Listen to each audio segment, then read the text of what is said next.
My venture is called Takkazi.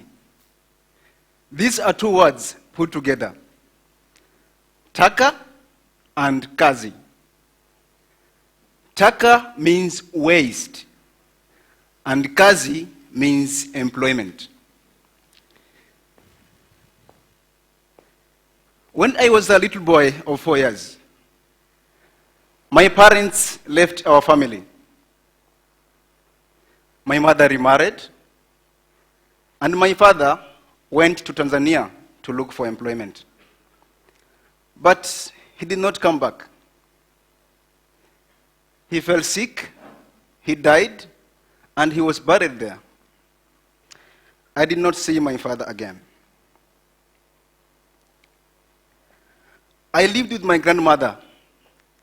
She was loving, caring, old, and weak. Life to me was very challenging. Education at this point was not an option because we could not afford it. When I turned 8, I began working to help her make an income. I used to climb coconut trees every day to harvest coconut wine called munazi. Maybe some of you have tasted munazi. In India, it is called tadi. But this was not enough for us, and often we had no food. I was hungry, my stomach was empty. To distract myself from the pain of hunger, I used to walk to a nearby little forest. Here, I ate some leaves which I knew, and some fruits which I did not really know, but they were sweet. I enjoyed watching at the little insects like this one, picking a piece of food from one angle to another and helping in teams to carry bigger pieces. They were always busy. I enjoyed the sounds of birds in the trees, and the wind was blowing. This is where I found my passion for the environment. I know some of you are asking questions. How did this little boy from the village get education? Well, I did not go to school until when I was 10 years, and only with the sponsorship from Kesho organization and my grandfather.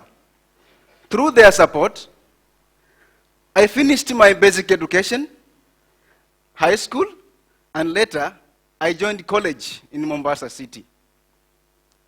I rented a little room in Mishomoroni, one of the developing slums. My college was kilometers away, and I used to walk every day to and from college. It was this simple act of walking every day that opened my eyes to the increasing problem of waste pollution that was shockingly polluting the environment in which I and the Mombasa people were living. The street was full of rotting garbage, and I used to step over and look for a place to put my foot and jump. And the flies were all over. And the disgusting smell, it was very bad. Friends, Mombasa has a population of 1.2 million people. And we produce more than 800 tons of waste every single day. The private firms are charging an average of $3 United States per month per every household. Most people in these slums cannot afford this. So what do they do with their waste? They are only left with one option. They wait until late at night or very early in the morning. They carry their bags and walk slowly to the streets or on any open ground, and then they dump. This does not solve the problem. I worked with a waste management company. And here, I learned a few things. That waste can be very dangerous to humans, the fish in the seas, and the environment at large. But also, it has lots of value. In Mombasa, for example, we had 2 official dump sites. But one was closed because it was right at the base, at the shores of the Indian Ocean. And it was polluting the sea. And now, we have only one dump site near the slum I was living. I left everything behind, including my job, to start looking for a solution for this problem. In 2015, I went to India,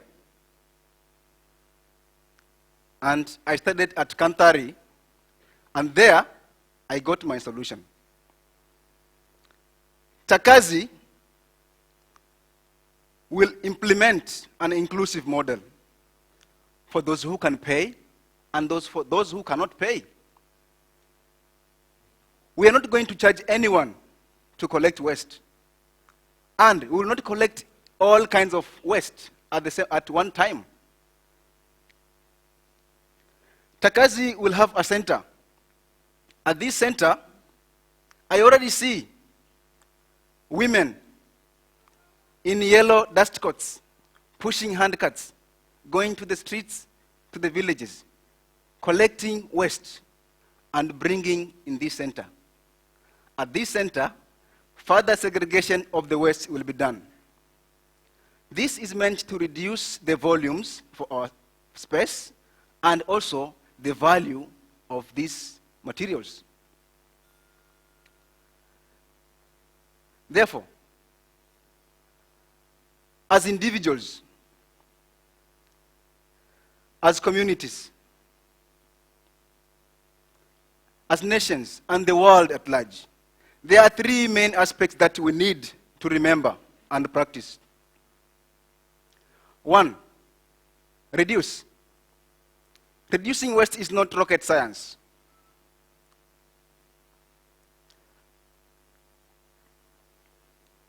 By buying only what you need from the supermarket, by checking the packaging of the products and the alternatives, by using paper, textile, or any eco-friendly shopping bag, you participate in reducing waste. Second, reuse. By repairing the items in your house, that broken bicycle of your cousin or your daughter or your son, repair it instead of throwing it away. Your torn towel might be a very good doormat. The third thing is recycle.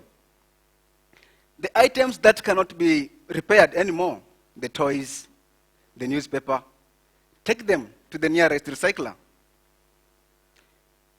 If we take our responsibilities seriously, we should make sure that waste leads to employment.